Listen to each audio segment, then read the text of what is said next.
welcome to another Addendum Thursday edition of Basketball Illuminati. I'm Zach Harper. That's Mo Dakhil. That's proud American.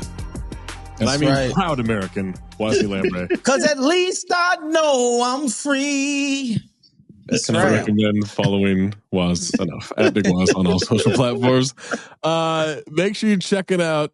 Group chat. You were just on BS Report, right? Or did you record that? Well, we just recorded worst NBA contracts. I will give a spoiler here. My number one pick was still Bradley Beal. The Heat were dying.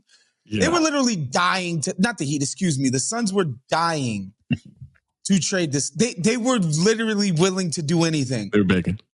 And they couldn't do it. They couldn't do it. They spent 2 straight months calling every team, getting a third team. They couldn't do it. And he's got 2 more years after this one on there. Player option on the second one. We'll see if Beal next episode. We'll see if Beal next episode. It sounds like maybe. Sounds like a strong maybe there. Make sure you check it out. Mo Dakhil's Twitch stream, and also check us out on ye old Twitter Spaces. Tomorrow? Friday. No, Friday. 4:30 Eastern? 4:30 Eastern. Yes. The text just came in. 4:30 Eastern. Them Elon checks? No. We're getting that NBA money. Oh, okay. The NBA is okay. I thought Twitter was paying y'all to go. No, sir. Shout out to the NBA. Proud company man with the NBA these days. Love and that. Then shouts to the league. Adam Silver, you're the best commissioner ever. Best ever in any sport. And then March 12th, you want to check out. It's me, it's Mo, it's Alexis Morgan. It is our warm-up show before some Celtics game that night. I think it's OKC. Thunder Celtics that night. We will lead you up the hour before. That'll be a dope game. Check it out on all of the NBA social platforms. You get it on Instagram, you get it on YouTube, you can get it on anywhere. Really anywhere that they've got stuff. We will be there. So check that out. And then check out The Bounce. Free newsletter from The Athletic, theathletic.com/thebounce. Indispensable. Last thing to check out. If you're in Denver, just check me out. I'm going to be at the Laker game next week, Friday. Just check me out. I'm just go say hi to Woz. He's a proud American. You guys can salute each other, sign each other's American flags. Yeah, all that good stuff. Also, all my DNVR guys, man. Adam, Mares, and the rest of the crew over there. Love those guys. Adam's great. All right. Here's a little factoid before we jump into this that I'm just sharing because I looked it up looking for something else last night. 3 teams in NBA history have never won 10 games or more in a row. They've never gotten to double-digit win streaks before. It's the Pacers, which I found odd. It's the Magic, which I found odd. This last one I did not find odd. It's the Wizards. That one tracks. But that's normal. Magic and Pacers never won 10 in a row. They've all 3 have topped out at 9 straight. Or Dwight never had amazing. That's surprising. I know. When I read that in The Bounce this morning, and again, go subscribe to The Bounce. Yeah, it's free. You said even that may not matter. I go like, no, I care. That one I care about. That was an interesting randomly stat. saw it because I was looking up something else, and then I started tracking it. I was like, okay, how about that? All right, let's get into our Do You Believes. We got 3 of these things. And this first one, goodness. All right. Simply put, do you believe the Dallas Mavericks are cursed? So Wednesday night's injury report, Kai Jones out, left quad strain. Caleb Martin out, right hip strain. He still hasn't played for the Mavericks this season since that trade for Quentin Grimes. Kyrie Irving out, obviously ACL tear. PJ Washington out, right ankle sprain. Jaden Hardy out, right ankle sprain. Dante Exum out, right foot contusion. Anthony Davis out, left adductor strain. Daniel Gafford out, right knee sprain. Derek Lively II out, right ankle stress fracture. Meanwhile, Luka and Quentin Grimes thriving out there in La La and Philly land. Well, I guess not the team is thriving in Philly, but we've seen also the Mavericks raise ticket prices by an average of 8.6% on the same day that Kyrie Irving tore his ACL. Woz, do you believe that the Mavericks are cursed? So it's kind of like one of those things where like somebody beats cancer and they become like super into God, or like survive a crazy car accident, or like Malice of the Clips. All of his boys got indicted and got federal time for selling drugs, and he didn't. So he became like really into God because he think God intervened on his life.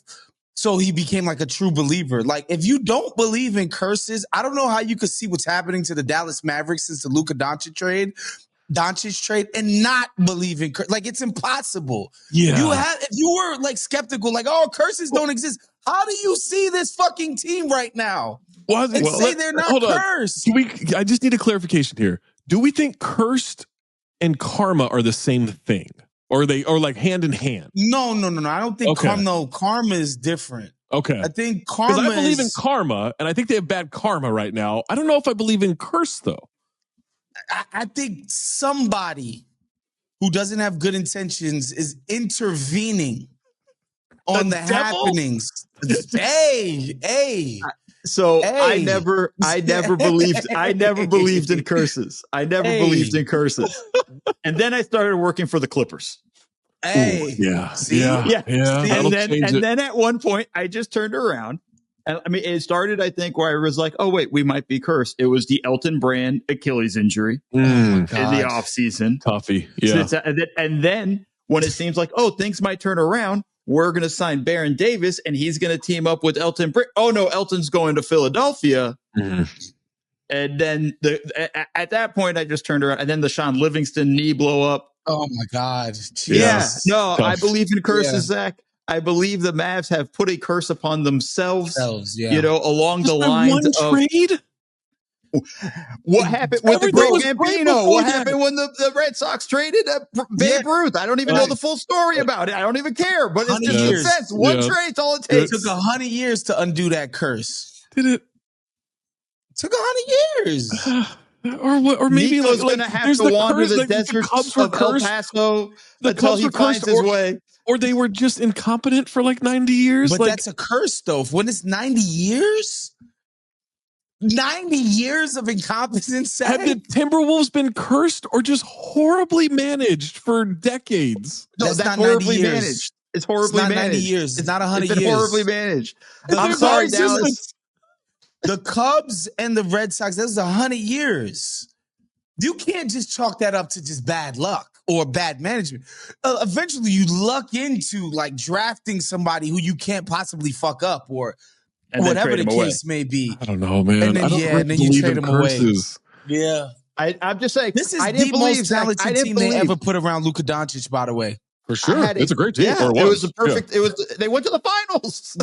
It was a sick and they got better. team. And they got better. Yes. The team was improved. Sick. Yeah. Zach, can you please read off the names of the people who can't play for Dallas right now who are signed to this team? So Kai Jones, Caleb Martin, Kyrie Irving, PJ Washington, Jaden Hardy, Dante Exum, Anthony Davis, Daniel Gafford, Derek Lively. That's a good rotation. That is insane, dude. Good that lineup really can win you 10 NBA games. Team right there. That can get you 10 games in a row. That can get you a 10-game win streak, which, of course, Washington. This is close to a 50-win team. Not through the Wizards. Yeah, not through the Pacers. This is a 50-win lineup right here that's not playing. All right. I know he won a title, but I'm wondering if Klay Thompson is the one who's cursed? In the sense that I think he's cursed by the sea. I think because he started boating everywhere, right? I think I think this might be a Klay Thompson thing where like some siren in the bay or something. Poseidon? Davy Jones' locker? I don't know what's down there. We don't know what's down there. It's the Loch Ness Monster. Isn't that a seafaring? That's in Scotland. Yes. Oh, Scotland, my bad. Yeah. Whoops. Yeah. But maybe it went for a swim. I don't know. Shouts to all my people out in Glasgow. Got a lot of homies over there. You've got people in Glasgow? For sure. What do you mean for sure? Don't answer that in a way that's like, of course I do. For sure. We got homies in Scotland, for sure. Okay. Yeah. I mean, it's the greatest country.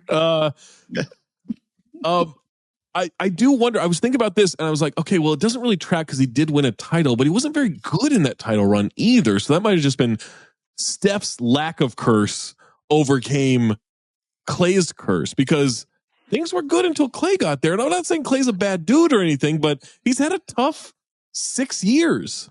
Yeah. Aside from the title.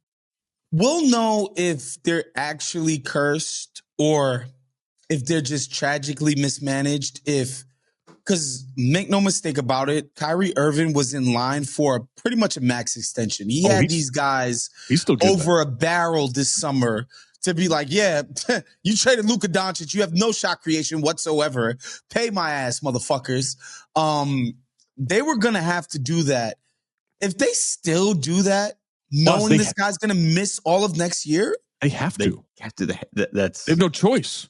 He should opt out. He has a $43.9 million option for next season. He should decline it and say, pay me 4-year max. First year is obviously on you. This is free. Just a free first year. KD got it. KD's obviously better, but KD got it in Brooklyn with an Achilles tear. ACL's cookie cutter. Yeah, but that was 6 years ago. KD would have been, what, 29? Kyrie's like 32 now, isn't he? 32. About to turn 33. Yeah. Jesus But one other option they have. Nico Harrison. God damn, bro. God damn. Yeah. The email. So, all right. I have a friend named Shane Torres, who's a comedian. He's a Mavericks fan. He will text me randomly since this trade, right? He will text me randomly. Where is yesterday's text? Because he just hit me out of nowhere. And he's going through it, man. Like he just randomly said, what the fuck is happening to my team now? It's going to be real sad soon. And then we're talking a little bit. We're talking about like seeing each other, like being on a pod or something. And he said, I'm shitting myself with sadness. He randomly. Yeah, I don't think anybody's ever shit themselves happily, but he randomly texted me on the 13th, said, just out of nowhere one night, I'm still not over it. We weren't having a conversation. Yeah, and the Lakers, they won like 7 straight. Yeah, man. Luka's they're 11-2 with the best defense in the league since Luka. Yeah, and defense was the thing that was cited about the trade. Availability and defense were the two main things cited when the deal happened on the Dallas side. And did you see that block he had? Yeah. This shit is crazy. Yeah, this couldn't have worked out any worse, dude. Here's the thing. All right, the ticket raise. That was already in the works, right? That's like you just randomly, though, right? Like that's ownership. That's not Nico Harrison. No, that's not Nico. But maybe don't put in the email. Secure your tickets for marquee matchups like the Lakers. Yeah, that's the worst part. The ticket raise was going to happen. That was in the works. That was business. That was going to happen before the Luka deal. You can reword that email. Maybe have someone go through it with a not even a fine tooth comb. Medium tooth comb. That one was pretty obvious. That one was just take that one out. That one was pretty obvious. Yeah. That is, that's a tough one. Yeah. I feel bad for the sales staff of the Mavs right now. They had nothing to do with the trade. But you're like, look, this is customer service, right? When you line up for customer service, not your fault the company might be mismanaged or have a bad product or something, but you're going to get on that phone. That phone call is going to come through. I can't imagine the sales calls. Are any of these guys coming back? There's no reason for AD and Lively should be back relatively soon. Lively's coming back? Well, I mean, he was like... Wasn't he supposed to be coming back in April? I think it's sometime in March. I could be wrong on that. I don't when the injury happened, it was supposed to be sometime in March. And they don't own their pick, do they? They do. No, they do. They outright own this pick. So then there's no reason to bring anybody back. You think that's how Nico Harrison's going to want this thing to go? They're not going to drop. They're not going to drop any worse. They're not going to drop significantly. Why not? Because KD's on the Suns and everybody's miserable. Forgot about that. My bad. No, but I don't even. I mean, maybe they could get into the. Zach, how are they supposed to win the rest of the year? Explain to me. Well. I love Najee Marshall as much as the Nets blogger. Spencer Dinwiddie. If Bitcoin's going up, those shots are going up. Okay, he's got to secure a contract too this summer. So he's got to go out there and play. AD should be back soon. I think Gafford is at least 3 more weeks until he's back. Washington should be back soon. Dante should be back soon. Hardy's out an indefinite amount of. God, I mean, this is exhausting. Just trying to go through. This is nuts, dude. It's fucking crazy. And of course, they're trying to get away from the second apron, so they're like suiting up 8 guys. Oh yeah, you have to. That's insane, guys. Yeah. Wait, what's the rule on just calling up G League guys? You have to have. Do they own their G League affiliate? You have to. I don't think so. I don't know, but you have to sign guys to like roster spots. I think their 2-way deals are all. Yeah, because they've played so many of these 2-way guys. So you got to cut them. They're no longer going to be 2-way guys if they play more. You got to convert them and. Jesus Christ. And aprons there. Hey, let's go to a happier story. Well, maybe not happier. It is happy. It's happy, but not the way this is phrased. Okay, so.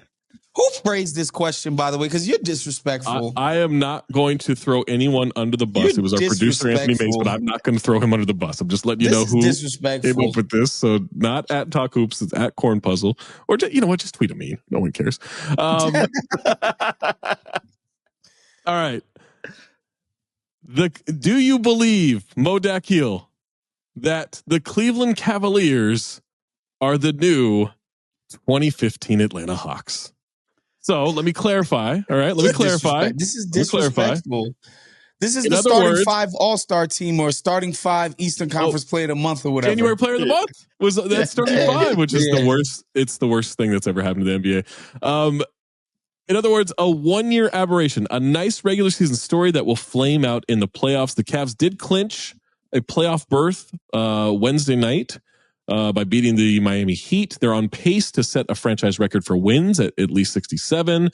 By the way, the Hawks set their franchise record for wins in 2015. So, Mo, do you believe that this is the new Hawks? Absolutely not. Like, this is so much more sustainable. Just the level of talent you have on the team, I think, is better. Kyle Korver was like the main offensive engine on that team. What are we doing with this? Okay, hold on. Kyle Korver was not the main offensive engine on that team. All right? That's not what we're going to say. Horford, all that. Okay. Paul Millsap? But even then, these were all good players, man. These guys. This is not a reiteration of that team. They've got 3 bona fide all-stars. And I don't think there's any reason for this team to flame out. Like, they legitimately should get to the conference finals. Well, let me throw a different one at you, okay? Do you believe this is the new 2021 Utah Jazz? No. There's more. I don't know. They were number 1 in net rating. They were number 1 in a lot of things. No, they were. Donovan Mitchell was there. Offensively, it was just Donovan Mitchell by himself shouldering all of the offensive creation responsibilities. Just the fact that Garland's been damn near as good as Jalen Brunson this year. Some people might say he's been, even more efficient and stuff like that. Some people would even say that. That's insane. Those people are in Cleveland. That's insane. Listen, I'm making my argument. Evan Mobley, right? You can see the good. I got the courage of my conviction, Zach Harper. All right, I really believe in this team. It's not quite as good as this is like when someone overcomes cancer. But please continue. Right. We're on a roll. Evan Mobley on offense, the dribble drives, the beating up of switches of smaller players, of no hesitation above the break 3-point shooting. There's just way more here than, God bless him. But Joe Ingles was heavily, involved in that Jazz team. Like, come on, guys, stop it. This team is for real. The Cavs are for real. Multiple times Joe Ingles has shut down Paul George in a playoff series. Okay, so let's be respectful of the mechanic. And then Mike Conley was pretty damn good. He's pretty good. He was pretty good. I think you're closer. I think you're closer with the Jazz than the Hawks. Hawks made the conference finals. In the East. I still think. And then what happens to them in the conference finals? They got smacked, which might happen to the Cavs. Yeah. We don't know. I don't think so. I think this Cavs team is better than both of those teams. Yes. I just think I think the Celtics matchup is a hard one for them too. It is. I mean, they just had that huge comeback against the Celtics that I thought was, look, we started that game, but I was like, oh, crap, this thing's just going to be a massive blowout. They crawl back in the first half, go down again in the second half, and then come back and take the win. Like, I think this team's tougher. I think they're smarter. I think they're better coached with Kenny Atkinson. Yeah. I think the whole thing right there, I think they're right up there, and they're just as good as the Celtics. I think the better Celtics coach than Mike Budenholzer? He's way better than Coach Bud Light. 100%. Way better. That's bold. We have not seen Kenny Atkinson do You shit tried in the to postseason. fire Bud after he won a championship. I wanted to fire him at the parade. Okay, Yeah, exactly. So, I mean, What has Kenny Atkinson done? Don't worry, he's going to show you. First of all, tell me what's don't he worry. done? I can't say what has he done, and you say don't worry. Listen, that doesn't answer the question. The Brooklyn team that attracted KD and Kyrie. They fired him. A bunch of nobodies. For Steve He Nash. made that into a respectable operation, which was I'm a not saying mistake, he's not obviously. a good coach. He's better than Budenholzer. I don't know. That's a bold claim based off one, not even a complete season Look at in what Cleveland. he's doing. This is like Steve Kerr to Mark Jackson. Just like before that, we would have said, yo, Steve Kerr's already, like, look at what he did. Look at what he's taken the same components and turned these guys into a 65-win team. You telling me some run-of-the-mill coach could do that? Mike Budenholzer had a 69.3% win percentage in Milwaukee. Yeah, but do it again in Phoenix. Well, that's not his fault. I would also say Giannis. He's got Brad Beal. Come on, are you shitting me? Win percentage with Mike Budenholzer. How's he with Doc?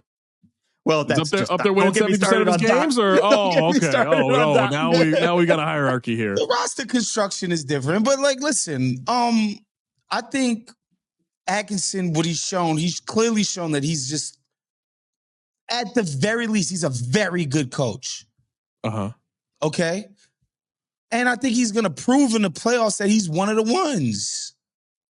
Okay, below 500 for his career to this group. Bruh, come on, man.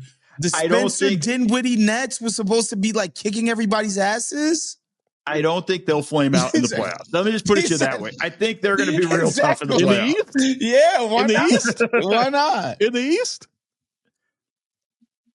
So you think this is a Hawks redux happening? No, that's May's question. I'm just saying to say that the devil's advocate. To say that Kenny Atkinson is a much better coach than Mike Budenholzer is crazy. And I have tried to fire Budenholzer forever.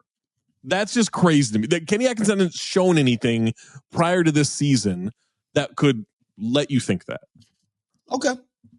That's all I'm saying. I'm just on Team Bud right now. So let me ask you something. If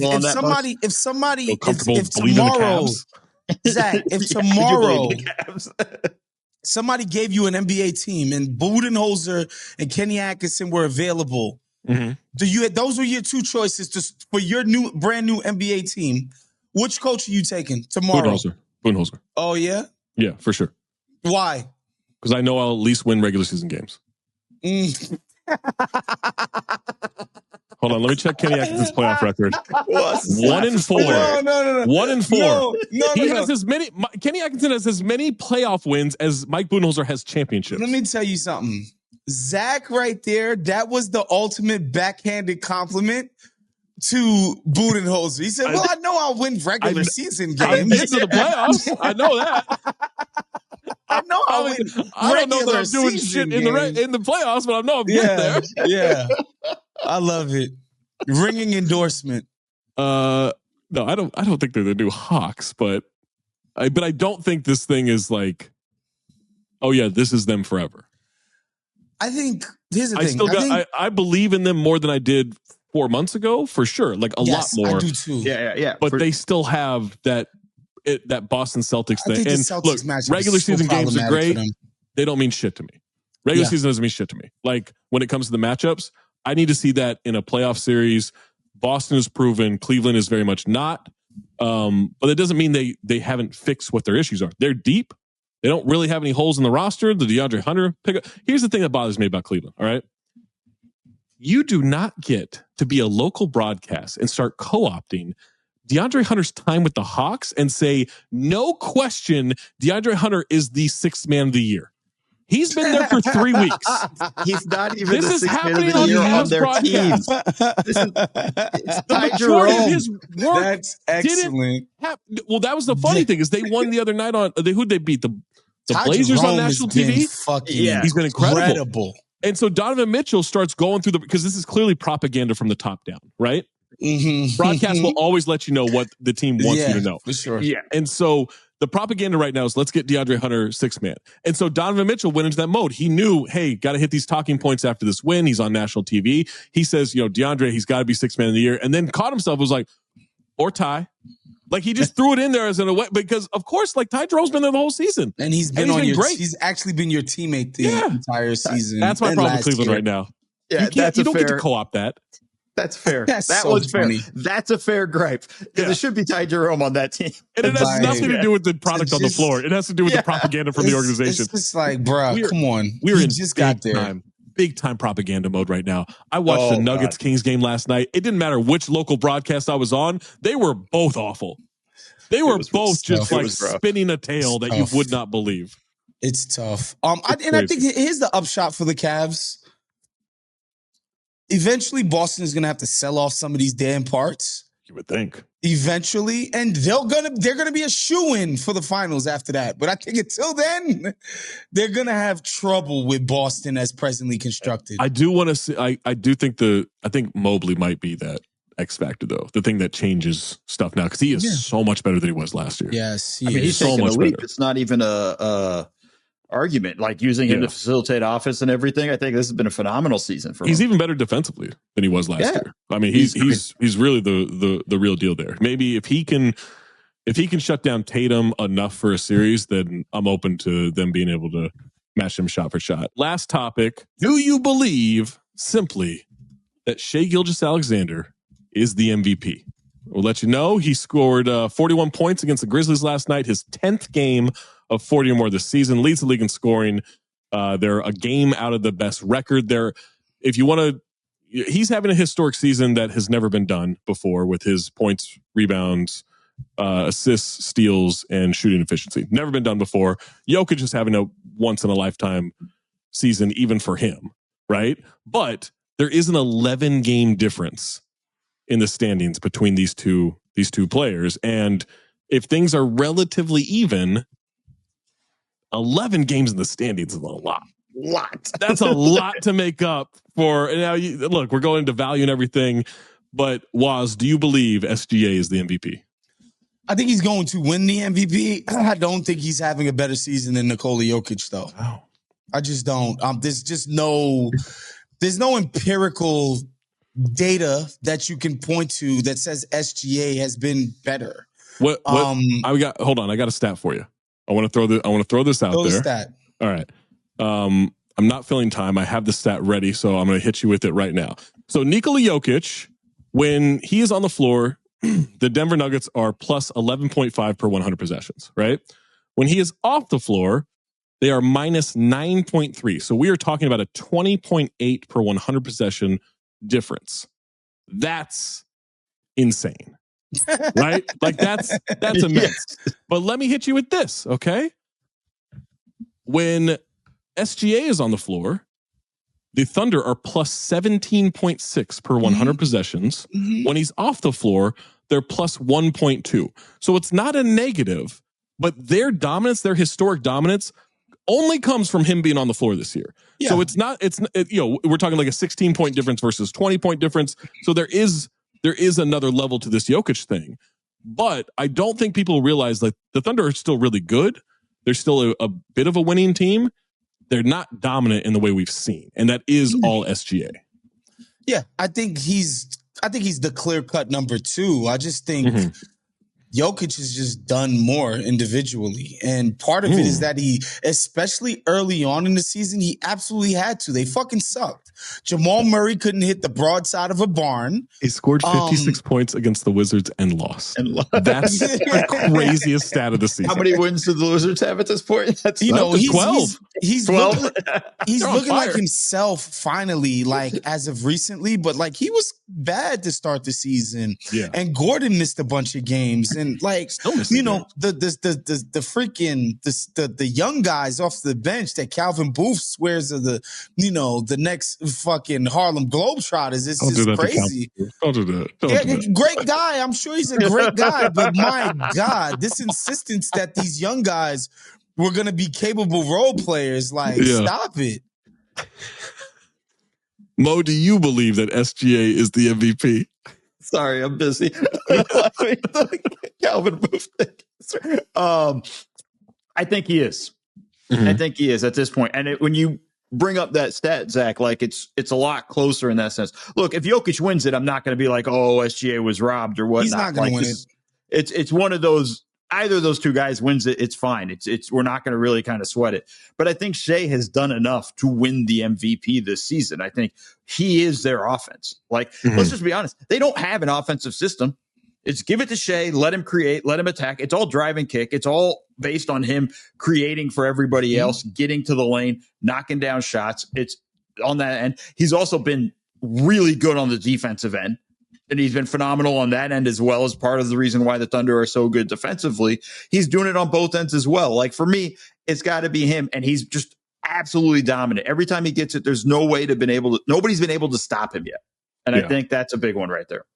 Yeah, I think I'm leaning SGA, but I'm not decided right now. I mean, it's insane to me that the betting odds are so in favor. Now, that doesn't necessarily mean that's how the voting's going to go, but it is usually a pretty good representation of what it is. If SGA wins the MVP, and even if I vote for him, I don't think that's crazy. If it's like a 90 first place votes to 10 first place votes situation, that's going to be egregious to me. It should be pretty split down the middle.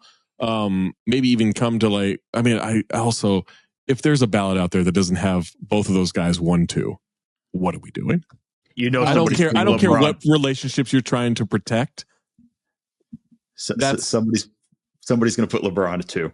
No way. LeBron's been great. LeBron should be in line to be top 5 in the ballot. Yes. No, I agree with you guys. Somebody's going to put him 2. You can't put Donovan Mitchell number 2. You can't put Tatum number 2. You got to stop. Like, no. I think your award should be taken. Your ballot should be taken away if that.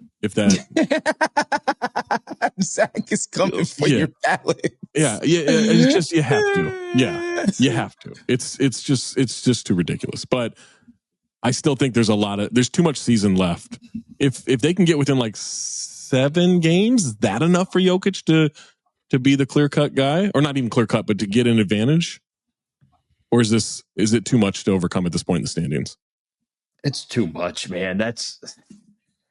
7's a lot too. That's still a lot. It's still a lot. Crazy a lot. It's crazy, like amount.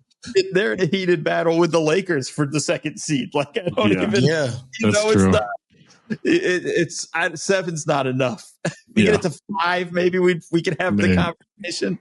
Maybe even then. The number 1 seed, the scoring, the voter fatigue, like everything is just going in that direction. But, you know, I think making Russell Westbrook a relevant NBA player again should be in part of Jokic's MVP resume because nobody saw that one coming. I was on Denver radio yesterday, I think, and they asked me, they're like, you know, it was this whole thing about, you know, Denver getting back to the finals or whatever. And then they were like, the Westbrook experience has been interesting.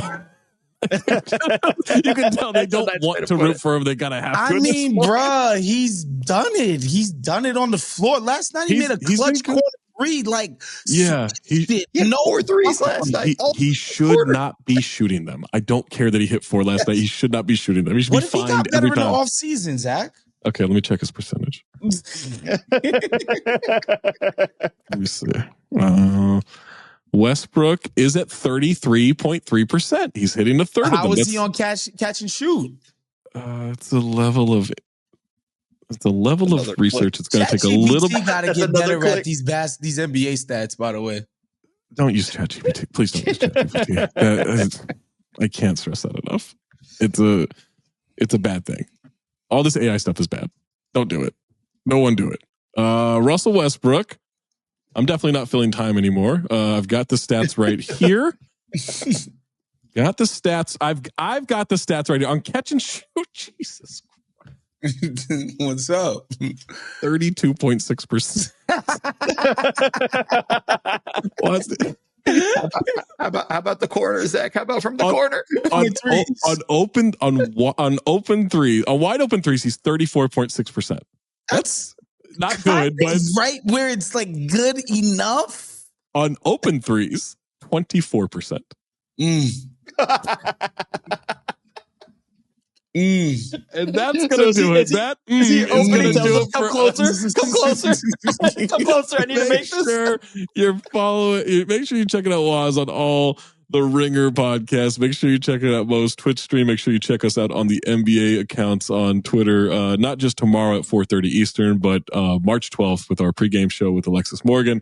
Make sure you subscribe to the Bounce for proud American and guy. Wosny Lambre. For Mo Dakhil, I'm Zach Harper. Keep your third eye open.